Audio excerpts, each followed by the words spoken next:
நாம் அறிந்த விஷயங்களை காட்டிலும் நாம் அறிந்திராத பல அரிய தகவல்களை நம் சிந்தனைக்கு உரமூட்ட வருகிறார் பேராசிரியர் சுபவீர பாண்டியன் அவர்கள். நம் விடையிலே வா நிகழ்ச்சியின் அடுத்த பகுதியாக வரவிருப்பது ஒன்றே சொல் நன்றே சொல்.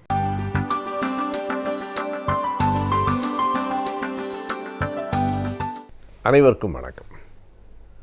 செப்டம்பர் மாதம் ஜெயின் சமூகம், சமண சமூகத்து மக்களால் ஒரு பெரிய போராட்டம் இந்தியாவின் பல பகுதிகளில் நடைபெற்றது.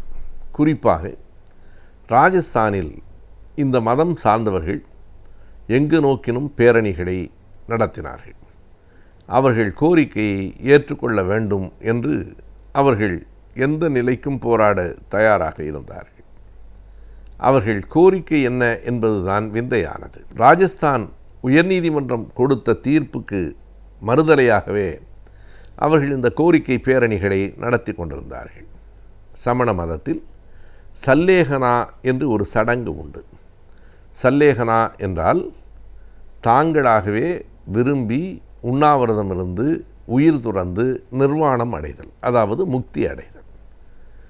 இந்த பிறப்பே ஒரு வினையின் தொடர்ச்சி என்று சமண மதம் கருதுகிறது. எனவே இந்த பிறப்பை அறுத்தல் என்கிற முறையில் உண்ணாவிரதமிருந்து இறந்து போவது, இந்த சடங்கை அவர்கள் மறைமுகமாக இரகசியமாக செய்வதில்லை. அந்த மதம் சார்ந்த மக்களெல்லாம் கூட்டாக சேர்ந்து ஊர்வலமாக வந்து யார் அப்படி அந்த சல்லேகனா சடங்கை மேற்கொள்ள விரும்புகிறாரோ அவரை ஓரிடத்தில் அமர்த்தி அவர் அப்படி இறந்து போவதற்கு அல்லது அவர்கள் மொழியிலே சொல்ல வேண்டுமானால் முக்தி அடைவதற்கு மற்றவர்களெல்லாம் உதவியாக இருப்பது என்பது இயல்பு. அதுதான் அவர்கள் மரபு. ஆனால் இதற்கு ராஜஸ்தான் உயர்நீதிமன்றம் தடை விதித்தது. உயர்நீதிமன்றத்தை பொறுத்தளவு இது வெறும் தற்கொலைக்கு சமமானது. எனவே தற்கொலையை ஒரு நீதிமன்றம் அனுமதிக்க முடியாது என்று தடை விதித்து விட்டார்கள். இதிலே ஒரு முரண் எங்கே இருக்கிறது என்றால், அண்மையிலே தான் இந்தியாவில் தற்கொலைகள் தடுக்கப்பட வேண்டியதில்லை, தற்கொலை செய்து கொள்வதற்கு உரிமை உண்டு என்றும் ஒரு செய்தியும் சட்டமும் சொல்லப்பட்டது.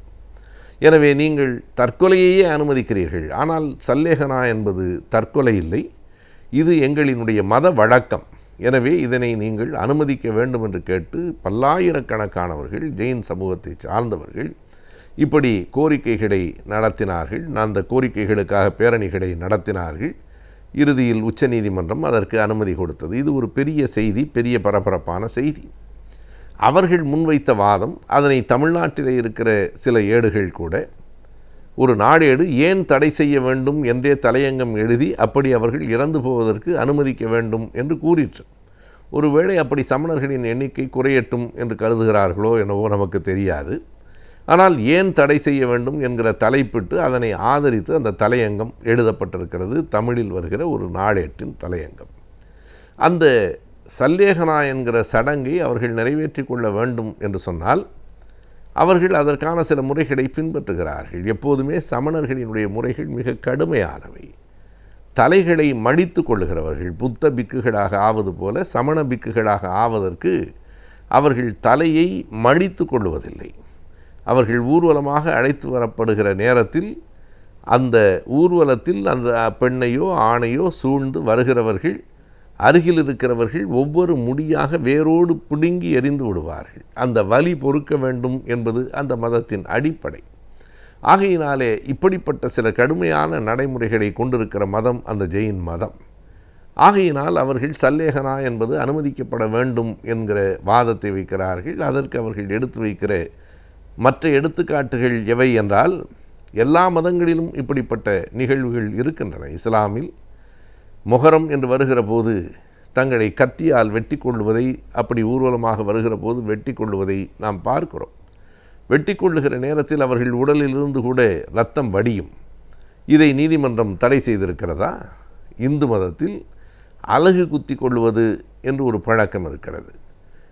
அப்படி ஒரு பறவை போல, பறவை காவடி என்று சொல்லுவார்கள், அப்படி கம்பிகளால் குத்தப்பட்டு பறவை போல அப்படியே மிதந்து வருவது என்று ஒரு சடங்கு இருக்கிறது. இவைகளையெல்லாம் சட்டம் போட்டு தடுக்க முடியுமா? ஒரு மதத்தினுடைய நம்பிக்கைகளில் தலையிடக்கூடாது. முன்பு உடன்கட்டை ஏறுதல், அதாவது கணவன் இறந்த உடனே அவன் பிணம் எரிக்கப்படுகிற அதே நெருப்பில் மனைவியானவளும் சேர்த்து எரிக்கப்படுகிற ஒரு கொடுமை இந்த சமூகத்தில் இருந்தது. அதை ராஜாராம் மோகன் ராய் போன்றவர்களெல்லாம் போராடி அந்த வழக்கத்திற்கு முற்றுப்புள்ளி வைத்தார்கள். இந்த சல்லேகனாவை ஆதரித்து எழுதுகிற அந்த நாளேடு தலையங்கத்திலே அதையும் கூட ஆதரிக்கிறது. அந்த சதிக்கும் இந்து மதத்துக்கும் எந்த தொடர்பும் இல்லை என்று அது சொல்லுகிறது. அது சமயம் பண்பாட்டுக்கு தொடர்புடையதல்ல, அது வெறும் சடங்காக இடையில் ஏற்பட்டது.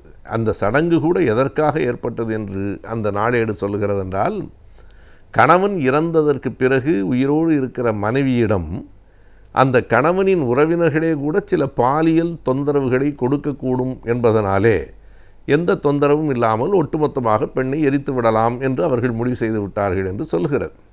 இப்படி மற்ற மதங்களிலும் இருக்கிற இவைகளையெல்லாம் எடுத்து காட்டி அவைகளுக்கெல்லாம் சட்டம் அனுமதி இருக்குமானால் எங்களுக்கு மட்டும் ஏன் இல்லை என்று அவர்கள் போராடுகிறார்கள். இதில் அடிப்படையான செய்தி என்ன என்றால், வடக்கு இருத்தல் என்பது பழைய தமிழ் இலக்கியங்களிலும் கூட இருக்கிறது. வடக்கு நோக்கி உண்ணாதிருந்து இறந்து போவது என்பதுதான் வடக்கிருத்தல் என்பது. ஆகையினால் நாங்கள் எங்களை அழித்து கொள்வதற்கு யார் தடை செய்வது?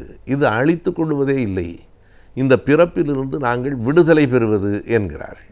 இதைப்போல இன்னொரு பெரிய செய்தி, சில ஆண்டுகளுக்கு முன்னால் ஆப்பிரிக்க கண்டத்தில் ஒரு நாட்டில் டூம்ஸ்டே என்கிற ஒரு ஊரில் இப்படிப்பட்ட ஒரு பெரிய ஒட்டுமொத்தமான உயிரிழப்பு நடைபெற்றது. அவர்கள் கிறிஸ்தவ மதத்தினுடைய ஒரு பகுதியை சார்ந்தவர்கள். அங்கே என்ன நடந்தது என்றால், அந்த தேவாலயத்தை பூட்டி கொண்டு பாதிரியாரும் நூற்றுக்கணக்கான ஆண்கள், பெண்கள், குழந்தைகளும் தங்களுக்கு தாங்களே நெருப்பு வைத்து கொண்டு இறந்து போனார்கள். அவர்கள் பார்வையில் அவர்கள் தேவர்களிடம் போய் சேர்ந்து விட்டோம், தேவன் அடி போய் சேருவதற்கு நாங்கள் இந்த வழியை மேற்கொள்ளுகிறோம், இது தற்கொலை அல்ல என்று தான் அவர்களும் சொன்னார்கள். எனவே மதத்தின் பிடி இறுகுகிற போது மத நம்பிக்கை என்பது இப்படிப்பட்ட விபரீதமான வழிகளுக்கெல்லாம் எல்லோரையும் இட்டு செல்லுகிறது என்பதைத்தான் இந்த வழக்கும், அதற்காக அந்த மக்கள் நடத்திய போராட்டங்களும், அவர்களுக்கு கிடைத்திருக்கிற அனுமதியும் இப்போது தெரிவிக்கிறது. இப்போது அந்த அம்மையார் இறந்தும் போய்விட்டார், வடக்கிருந்து இறந்தும் போய்விட்டார். அப்படி வடக்கிருத்தல் என்பது போல உண்ணா நோன்பிருந்து அவர் இறந்து போனார். எனவே இந்த சல்லேகனா என்கிற இந்த சடங்கு தொடருமானால் தொடர்ந்து தங்களை மாய்த்து கொள்ளுகிற பழக்கம் கூடுதலாக ஆகும். இவற்றையெல்லாம் மதத்தின் பெயரால் அனுமதிப்பது என்று சொன்னால் அதற்கு பிறகு நாட்டினுடைய பொது ஒழுங்கு என்பதற்கு ஒரு மிகப்பெரிய சிக்கல் ஏற்படும். ஏன் இதை தடை செய்ய வேண்டும் என்று ஒரு நாடேடு கேட்கிறது. இது வேறு எதற்காகவும் இல்லை, எந்த மதத்திற்கு எதிராகவும் இல்லை. ஒரு பொதுமக்களின் நலம் காப்பது அரசின் கடமை, நீதிமன்றங்களின் கடமை என்பதால் இவைகளிலே இருந்து ஒரு விழிப்புணர்ச்சியை உருவாக்கி இவை போன்றவைகளை தடுக்க வேண்டிய தேவை கண்டிப்பாக ஒரு நாட்டுக்கும் ஒரு நீதிமன்றத்துக்கும் இருக்கவே செய்கிறது என்று கருதுகிறவர்கள் என் போன்றவர்களும் உலகில் இருக்கிறார்கள்.